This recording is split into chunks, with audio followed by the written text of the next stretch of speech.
Mr. Speaker, Canada was seen as a country of prosperity. That's why my family came here. Like so many newcomers, we came here with very little, but with hard work, we were able to succeed. Today, that dream for so many newcomers and citizens has gone up in smoke because of Liberals' mismanagement on the economy. 40-year highs in grocery prices. Home prices have doubled under this Prime Minister, and now mortgages cost Canadians 64% of their income. And the Liberals plan on piling on even more pain. Will the Liberals stop their inflationary spending and stop driving up the costs on gas, groceries, and home heating? The Honourable Parliamentary Secretary. Thank you very much, Mr. Speaker. And we have shown that we are there for Canadians, particularly vulnerable Canadians. And I'd like to start off by saying that the Conservatives voted against a dental benefit that is becoming available to Canadian parents today. Today, Canadian parents can apply for $650 in support per child. There is also the Canada Workers Benefit, which is already benefiting Canadian workers across the country, and in 10 days' time, you'll be able to apply for the rental benefit. Mr. Speaker, we're there for Canadians. The Honourable Member for Calgary, Forest Lawn. Mr. Speaker, that member is clueless. She knows a vast majority of Canadians won't see a penny of those announcements, but what they will see is Liberals' reckless spending will cost each Canadian $3,500, according to the Governor of the Bank of Canada. They'll continue seeing their home heating costs soar because this leave it in the ground Liberal government cancelled pipelines across the country. This Liberals' greed knows no bounds, and they'll continue to charge Canadians even more. Why won't the Liberals stop their reckless spending, get off the backs of Canadians, and axe their failed carbon tax? The Honourable Parliamentary Secretary. Mr. Speaker, I know that I'm successfully countering the disinformation on the other side when they insult me. Today, Mr. Speaker, Canadian families are going to be able to apply for the dental benefit. And we will continue supporting vulnerable Canadians while ensuring that Canada maintains the lowest deficit and the lowest debt of all the G7 countries. We have been extremely fiscally responsible, and the AAA credit rating proves it, Mr. Speaker. The Honourable Member for Kelowna Lake Country. Mr. Speaker, a new Ipsos poll showed that 26% of Canadians say that they will be accessing charitable services over the next 6 months for basic essentials like food, clothing, and shelter. The survey also says that 25% of Canadians will be donating less to charities, and they cite the biggest reason being the increase in inflation and the effects of their personal finances. And yet, this Liberal government continues to make it worse by increasing their taxes. So when will the Liberals stop their forced carbon tax on people and stop charging them for their... The Honourable Parliamentary Secretary to the Minister. Mr. Speaker, on this side of the House, we understand how challenging life is for Canadians right now. And as my colleague mentioned, we've been putting forward significant benefits to help them, whether it's the Canada Child Benefit, the dental benefit, which is accessible today, or the increase of the Canada Workers Benefit. And as of next week, low-income renters can also access benefits. So, Mr. Speaker, we've been there and we continue to be there for Canadians at every single stage of their life. Unfortunately, I can't say the same across the way for my colleagues opposite. The Conservatives keep voting against supporting Canadians each time. If they'd like to... The Honourable Member for Kelowna Lake Country. Well, Mr. Speaker, there is an obvious disconnect between the Liberals and what people are actually going through. $3,500 a year is what the Governor of the Bank of Canada said the average Canadian will be paying more because of inflation. Wow. That represents $14,000 for the average family of four. No wonder more people are saying that they'll be accessing charitable services. No wonder more people are saying that they'll be donating less. And yet the Liberals continue to make things worse by charging more people on their taxes. So again, will the Liberals stop forcing their failed carbon tax on Canadians? Great question. The Honourable Parliamentary Secretary to the Minister of Tourism. Mr. Speaker, I'd like to remind the member opposite that, Canadians, even if they are having a tough time, are seeing that around the world, the global economic instability is in fact causing inflation to be much higher elsewhere. More of higher inflation among our peers is what they are seeing around the world, and we are continuing to invest in order to support vulnerable Canadians. I'd also like to remind the member that it is the policy of our government that lifted over 2 million Canadians, including 450,000 children, out of poverty, Mr. Speaker. So when she talks about her concern for children and for families, her voting record should prove it. The Honourable Member for Bellechasse-les-Échemins-Lévis. Mr. Speaker, Canadian families' finances are under pressure while the governments are outrageously flush. And so we have one easy step to solve the problem, not increasing the carbon tax. Canada's the only G7 country to have raised gas taxes in the midst of a global energy crisis. Will this government finally agree to our demand and follow suit with the other G7 countries? The Honourable Parliamentary Secretary, rather.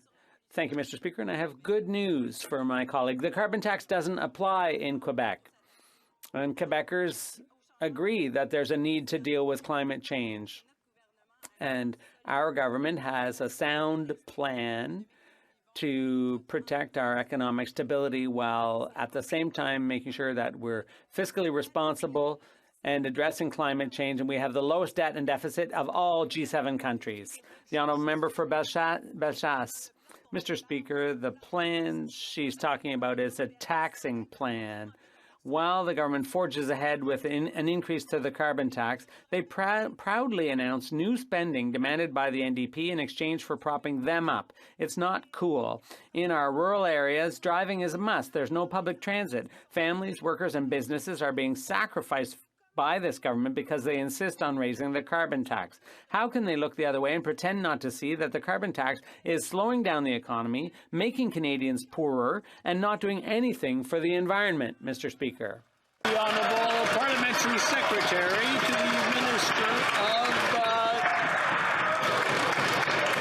Mr. Speaker, as my honourable colleague said, the federal pricing on pollution does not apply in Quebec, but Mr. Speaker, it does apply on the prairies where I come from. There was good news for Atlantic Canada last week, Mr. Speaker.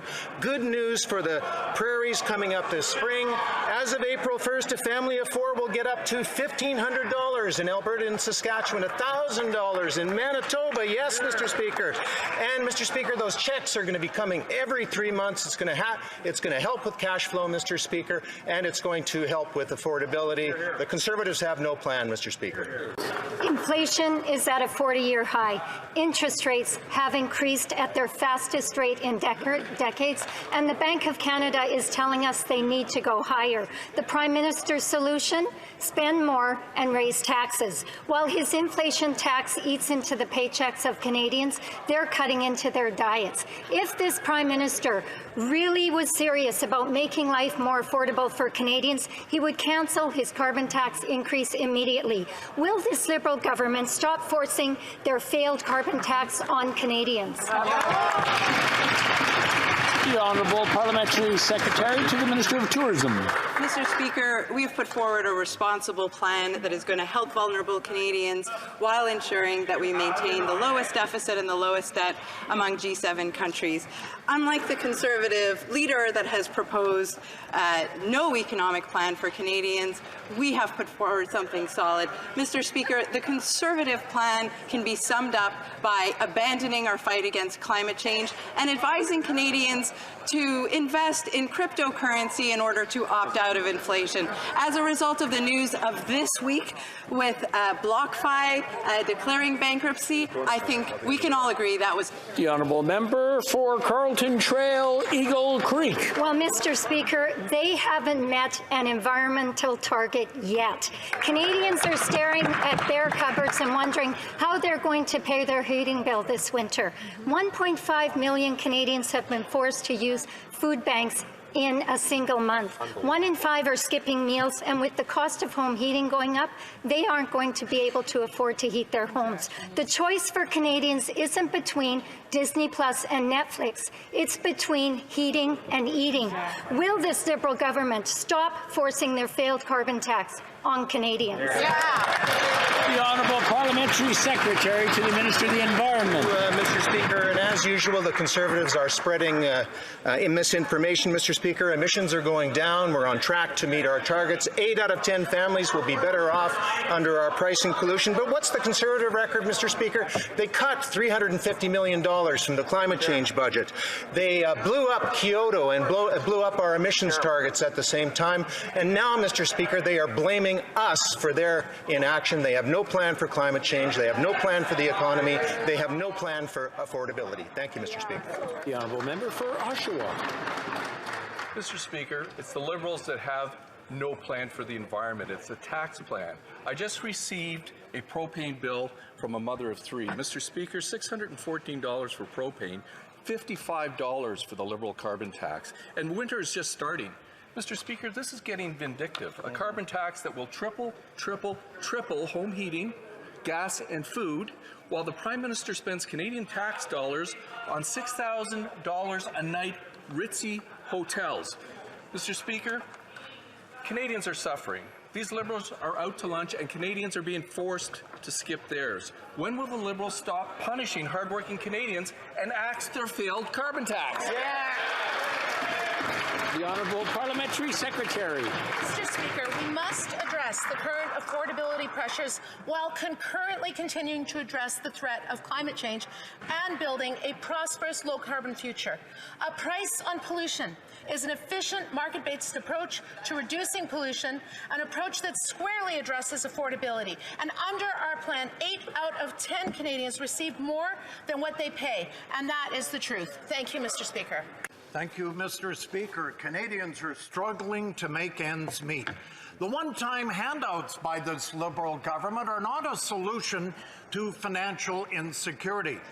This government continues to give their friends lucrative contracts, raising the price on groceries, gas and heating just to subsidize their reckless spending.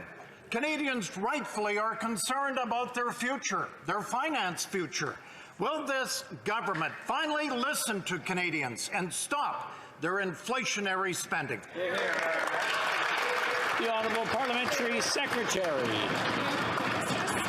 I find it really interesting that our colleagues across the way don't understand what it means to invest in Canadians. For example, this government signed agreements with every province and territory across this country to make sure that Canadian families have affordable, quality, inclusive childcare, which is not just good for families, it's great for the economy. On average, families across this country are seeing 50% reduction in fees, $4,000 of real cash, in addition to all the other benefits, whether it's the CCV, whether it's the dental and rental, which they voted against. So, Mr. Speaker, it's not about spending, it's about investing in families. Why aren't... The Honourable Member for Peace River Westlock. Mr. Speaker, the Liberals' malevolent spending is causing Canadians' lives to get more and more expensive. The Parliamentary Budget Officer is recently raising the alarms about the costs going up and the massive spending plans have no transparency. We know that the Liberal government has tried to funnel funds to the Friends at the We charity in the past while the Prime Minister's own family was receiving almost $500,000. On what date will the Liberals stop their malevolent inflationary spending? Hear, hear. The Honourable Parliamentary Secretary. Mr. Speaker, we know that Canada has the lowest deficit and the lowest debt among G7 countries. Experts have said that we have been extremely fiscally responsible. That is reflected in the numbers, Mr. Speaker, but we've also been there to support Canadians. And today, Mr. Speaker, Canadian parents will be able to apply for the new dental benefit. That is going to help 500,000 Canadian children under 12 in this country, Mr. Speaker. That's real money going back into the pockets of Canadians. The Honourable Member for Lévis-Lobinière. Mr. Speaker, what are the consequences of Liberal inflation? Everything is expensive, far too expensive. Groceries, gas, rent, interest rates, heating, clothing, everything we need in our daily lives is costing an arm and a leg. Liberal inflation is causing Canadians headaches right before the holidays, especially with the new taxes that are planned for 2023. Mr. Speaker, is there a solution to inflation? Yes. Get rid of the Liberal government!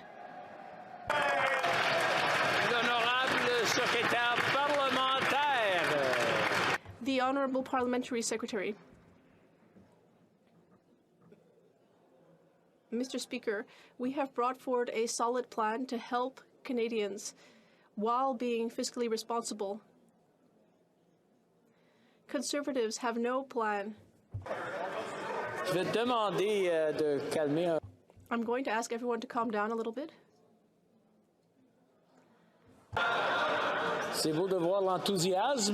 It's nice to see how enthusiastic we all are, but we do need to calm down. From the beginning, the Parliamentary Secretary, because I know that people were not able to hear all of her answer. Thank you, Mr. Speaker. Mr. Speaker, we have brought forward a robust plan to meet vulnerable Canadians' needs while being fiscally responsible.